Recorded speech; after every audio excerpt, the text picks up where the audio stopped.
कक्षा 9 और 10 के मेरे प्यारे विद्यार्थियों, बहुत बहुत स्वागत है आप लोगों का आज के इस नए वीडियो में। मेरे प्यारे विद्यार्थियों, एकदम से नया विषय लेकर मैं आप लोगों के मध्य उपस्थित हूँ। एक ऐसा विषय जो हमें बचपन से उत्सुकता का हमारे लिए विषय बना रहता है। आइए देखते हैं क्या नया है आप लोगों के लिए। क्यों आज का वीडियो बहुत ही इंटरेस्टिंग होने वाला है। जब आप वीडियो का अवलोकन करेंगे और आप अपना नाम, क्लास और सेक्शन, कक्षा लिखेंगे। क्यों कक्षा लिखेंगे? इस वीडियो को देखने के उपरांत इसमें आप अपना नाम, क्लास, सेक्शन और कक्षा भी लिखेंगे। क्यों? क्योंकि ये वीडियो सामूहिक रूप से कक्षा 9 और 10 के विद्यार्थियों के लिए बनाया जा रहा है। So please my dear student, comment box में जाकर अपना नाम, क्लास और सेक्शन जरूर लिखिएगा। आइए देखते हैं कक्षा 9 और 10। कक्षा 9 और 10 विषय हिंदी भाषा, पाठ पत्र लेखन और पत्र लेखन का भाग 1। मेरे प्यारे विद्यार्थियों, आज हम आपके मध्य, आपके बीच उपस्थित हैं पत्र लेखन भाग 1 को लेकर।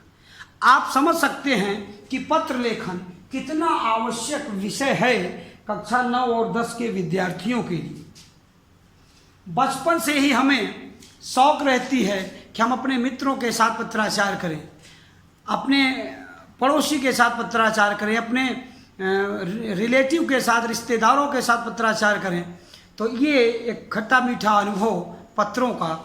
आइए आपके साथ हम आप मिलकर देखते हैं कि वास्तव में इस स्टैंडर्ड, इस लेवल पर, इस स्तर पर, क्लास 9 और 10 के स्तर पर पहुंचकर पत्र लेखन में क्या बदलाव करना है, क्या हमें सावधानियां देखनी हैं। अभी तक की पिछली कक्षाओं में क्लास 6, 7, 8 में आप लोगों ने जो भी पढ़ा, 9 में पढ़ा, तो अकॉर्डिंग टू CBSE बोर्ड, अगर हम CBSE बोर्ड की बात करें तो क्लास 9 और 10 दोनों के लिए समान रूप से निर्देश जारी किया जाता है पत्र लेखन के संबंध में।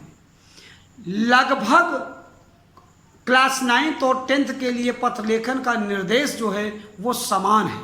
इसलिए हम सामूहिक वीडियो बना रहे हैं पत्र लेखन का। तो आप अपने कमेंट बॉक्स में जाकर नाम, क्लास और सेक्शन जरूर लिखिएगा। आइए देखते हैं प्यारे बच्चों, पत्र लेखन में क्या है हम लोगों के लिए। यहाँ लिखा है पत्रों का महत्व, what the importance of letter writing. अगर हम ये जान लें कि what the importance of letter, तो इम्पोर्टेंस ऑफ लेटर, कोई भी हम काम करते हैं, हम सोते हैं तो सोने का एक उद्देश्य होता है, क्यों सो रहे हैं। जगते हैं तो उसके भी कई उद्देश्य होते हैं। खा रहे हैं तो उसके भी उद्देश्य होते हैं। पढ़ रहे हैं उसका भी उद्देश्य। हर कार्य जीवन में, हम जो भी कार्य अपने जीवन में करते हैं, सबके कुछ न कुछ उद्देश्य होते हैं। इसी तरह से मेरे प्यारे विद्यार्थियों, पत्र लेखन, पत्र को पढ़ने, पत्र को प्रेषित करने, पत्र को किसी को भेजने, इन सब का अपना उद्देश्य होता है। आइए देखते हैं कि पुस्तकीय भाषा में, किताब की भाषा में पत्रों का क्या महत्व है।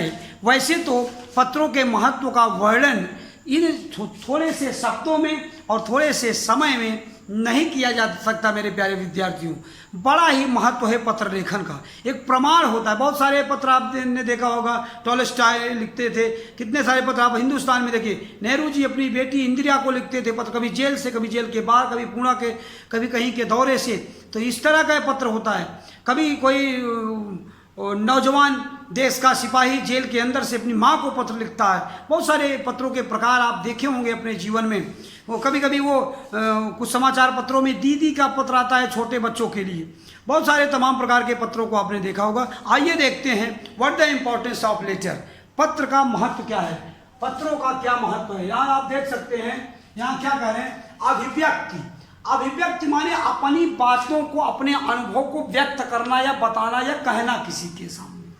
तो क्या कह रहे हैं, अभिव्यक्ति के समस्त लिखित साधनों में, अभिव्यक्ति के तमाम साधन हैं और उसमें भी लिखित साधन, जैसे निबंध लिखना, पत्र लिखना, संक्षिप्त लिखना, लेख लिखना और किसी को संदेश लिखना, किसी विषय पर शीर्षक लिखने, तमाम लिखने की जो चीज़ें हैं, अभिव्यक्ति के जो भी माध्यम हैं, कह रहे हैं कि अभिव्यक्ति के समस्त लिखित साधनों में, मौखिक साधन की बात नहीं यहाँ हो रही है, यहाँ हो रही है अभिव्यक्ति के समस्त लिखित साधनों में पत्र आज सबसे प्रमुख,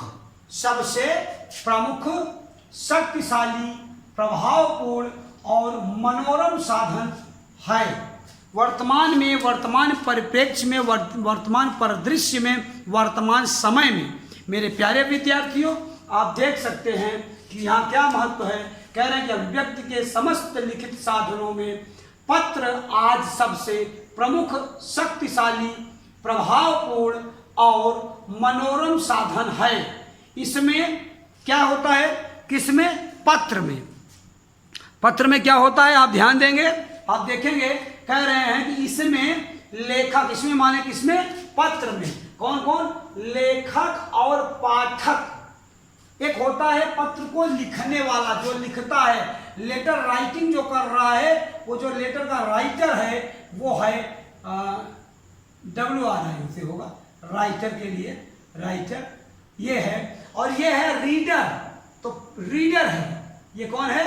रीडर है। आप देख सकते हैं क्या कह रहे हैं कि इसमें लेखक इट मीन्स राइटर और पाठक इट मीन्स रीडर, दोनों सामीप्य माने नजदीकी, अंडर रिलेशनशिप की बात हो रही है, सामीप्य का अनुभव करते हैं। मेरे प्यारे विद्यार्थियों, यहाँ कहने का मतलब ये है कि लेटर राइटिंग जो है, जो पत्र प्रेषित करने का, जो पत्र के द्वारा अभिव्यक्ति का जो पत्र माध्यम है, उसमें होता क्या है कि एक होता है पत्र को लिखने वाला और एक होता है पढ़ने वाला। तो लेखक और पाठक दोनों में सामीप्य का संबंध होता है, बड़ा ही नज़दीकी संबंध अनुभव करते हैं। आप किसी को पत्र लिखेंगे, समय निकालेंगे, तो जरूर वो उसके लिए अगर समय निकाल रहे हैं, पत्र लिख रहे हैं, तो पढ़ने वाले को भी लगेगा कि हाँ आपने मेरे लिए पत्र लिखा या समय निकाला। तो दोनों के मध्य एक अच्छा रिलेशनशिप बनता है लेखक और रीडर के बीच। आगे कह रहे हैं पत्र लेखन में अनुकरणीय ध्यान, अनुकरणीय कह रहे हैं पत्र लेखन में अनुकरणीय या ध्यान देने योग्य बिंदु। क्या ध्यान दिया जाना चाहिए, इसकी थोड़ी सी व्याख्या हम आपसे करेंगे और आप ध्यान से सुनते रहेंगे। ये 3 बिंदु ऐसे हैं जो पत्र लिखते समय हमारे बच्चों, बोर्ड एग्जामिनेशन में शामिल होने वाले हमारे 9th और 10th क्लास के बच्चों के मस्तिष्क में, उनके दिमाग में, चाहे वो घर पर प्रैक्टिस कर रहे हो, लिख रहे हो, या परीक्षा हॉल में लिख रहे हो, हर समय हमारे बच्चों के ध्यान में ये बात रहनी चाहिए कि आप। तो मेरे प्यारे विद्यार्थियों, आप देख सकते हैं कि पत्र लेखन में अनुकरणीय या ध्यान देने योग्य बिंदु।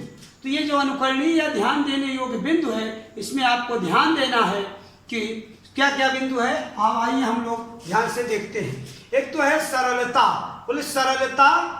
तो पत्र लेखन में जब आप पत्र लिख रहे हैं किसी को, तो वो पत्र सरल भाषा में होना चाहिए, उसमें क्लिष्टता नहीं रखनी चाहिए। भाई लेखक राइटर अगर लिख दिया क्लिष्ट भाषा में, पढ़ने वाले के मध्य तारतम्यता नहीं बन पाई, वो शब्दों के अर्थ को नहीं समझ पा रहा है सरलता से, तो फिर वो आनंद की अनुभूति वो पत्र पढ़ने में नहीं कर पाएगा पाठक।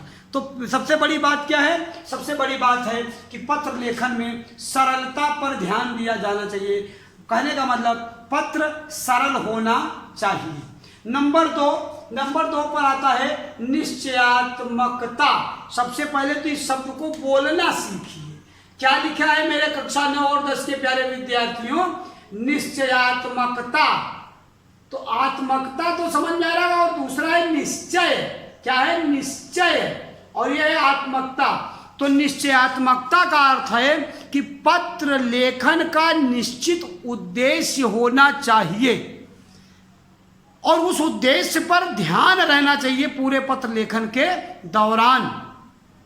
जब आप पत्र लिखने बैठ रहे हैं, जब आप पत्र लिख रहे हैं, तो पत्र क्यों लिख रहे हैं, पत्र लिखने का कारण क्या है, पत्र लिखने का विषय क्या है, और आपको यही बात ध्यान देना है कि क्या हम संपूर्ण पत्र लेखन में अपने उसी विषय पर ओरिएंटेड हैं कि नहीं हैं, उसी विषय पर ध्यान दिए हुए हैं कि नहीं दिए हुए हैं। तो मेरे प्यारे विद्यार्थियों, इस बात का ध्यान रहना चाहिए कि हमारा जो पत्र होना चाहिए वो निश्चयात्मकता के साथ हो, एक उसका निश्चित उद्देश्य होना चाहिए।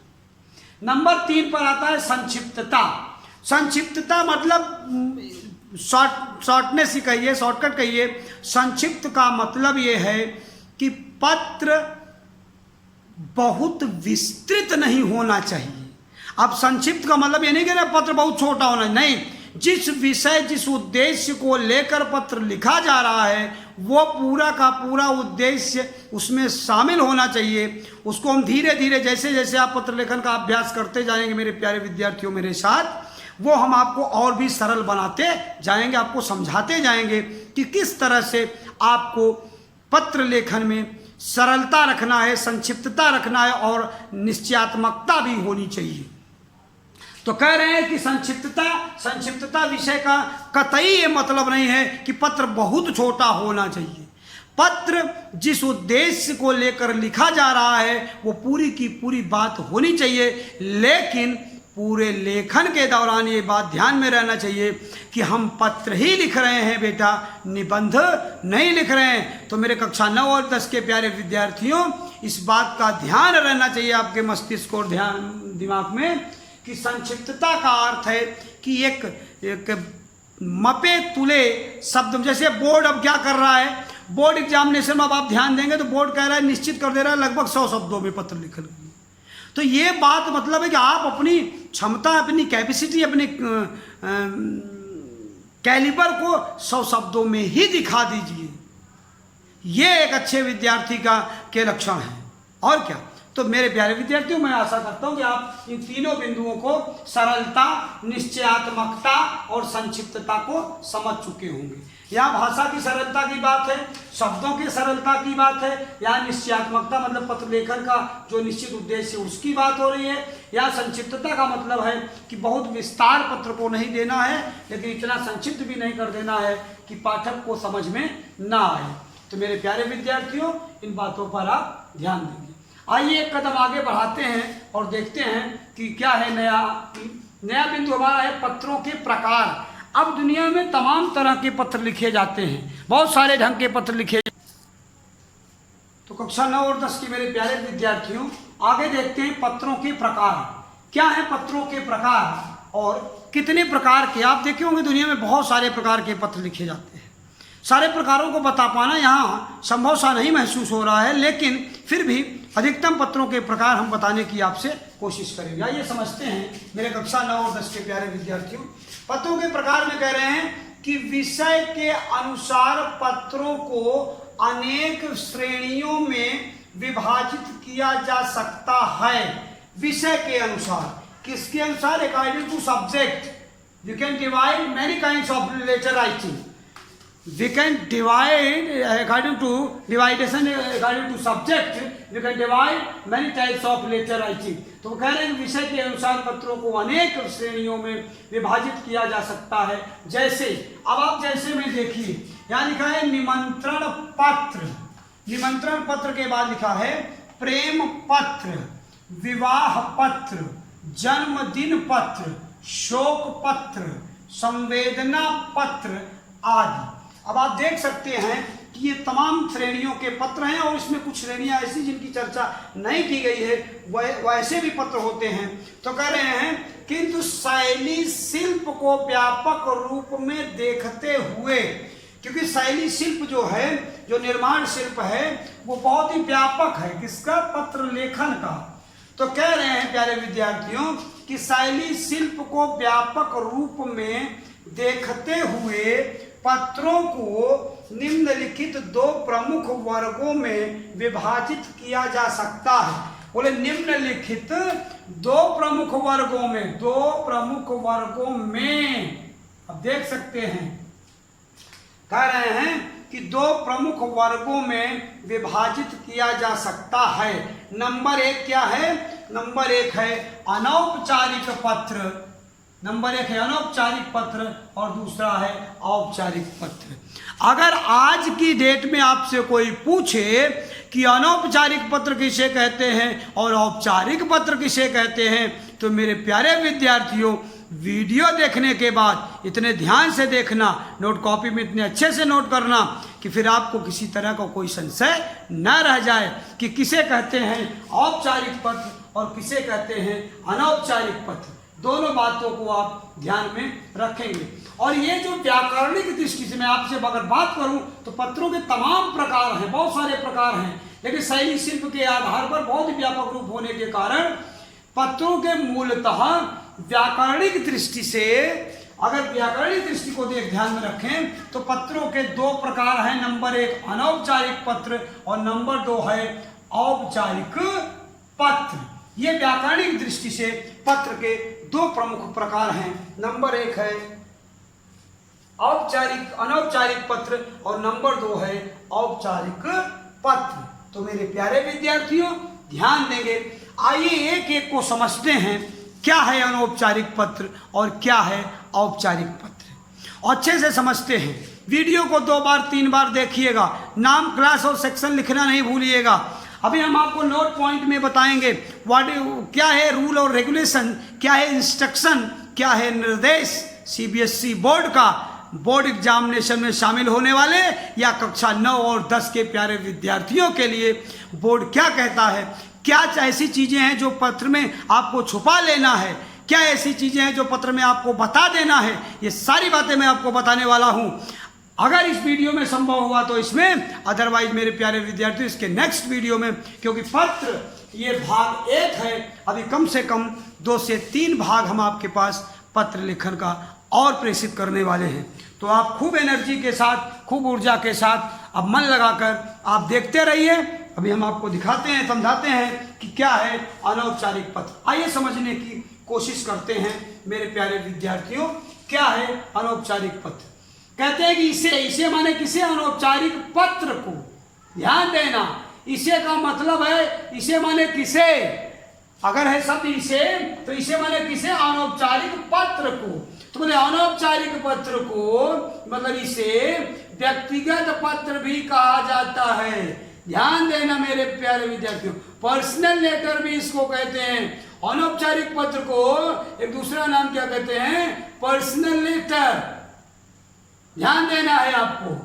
तो इसे माने अनौपचारिक पत्र को व्यक्तिगत पत्र भी कहा जाता है। ये पत्र व्यक्तिगत संबंधियों, बोले किसको, व्यक्तिगत संबंधियों, यहाँ व्यक्तिगत संबंधियों, पारिवारिक जनों, मित्रों आदि को लिखे जाते हैं। अब कोई आपसे कह दे कि व्यक्तिगत संबंधियों माने जितने नाते रिश्तेदार हैं, रिलेटिव्स हैं, अगर रिलेटिव्स को लेटर लिख रहे हो तो वो लेटर का प्रकार है अनौपचारिक पत्र। परिवार के किसी भी जन पर, माता को, पिता को, भाई को, बहन को, चाचा को, चाची को, दादा को, दादी को, नाना को, नानी को, मामा को, मामी को, किसी को भी अगर पारिवारिक जनों को पत्र लिख रहे हैं तो वो होता है अनौपचारिक पत्र। आगे देखते हैं मित्रों को पत्र।